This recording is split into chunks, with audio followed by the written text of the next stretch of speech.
بسم اللہ الرحمن الرحیم۔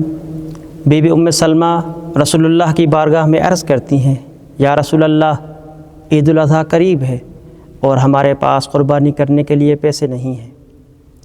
آپ نے فرمایا، قرضہ لے کر قربانی کرو، فَإِنَّهُ دَيْنٌ مَقْضِيٌّ، بے شک یہ وہ قرضہ ہے جو اللہ تعالیٰ کے فضل سے ادا ہو جائے گا۔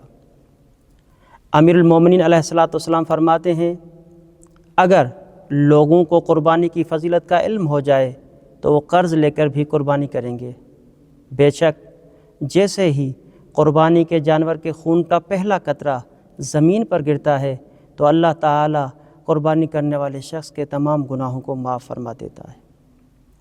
اور یہی ہمیں سیرت نبوی میں ملتا ہے کہ آپ صلی اللہ علیہ وآلہ وسلم ہر مرتبہ ہر عید قربان پر 2 جانوروں کی قربانی کیا کرتے تھے۔ جب آپ سے اس کا سبب پوچھا گیا تو آپ نے فرمایا، ایک قربانی میں اپنے طرف سے انجام دیتا ہوں اور ایک قربانی اپنی امت کے غریب اور نادار افراد کی نیابت میں انجام دیتا ہوں۔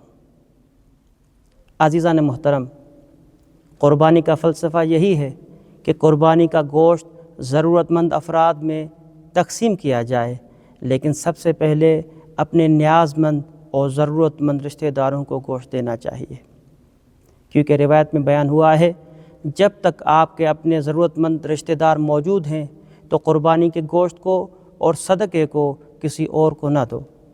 اللہ تعالیٰ کی بارگاہ میں دعا کرتے ہیں، پروردگار ہم سب کو قربانی اور اپنے نفس کو تقوی کے ذریعے قربان کرنے کی توفیق عطا فرمائے۔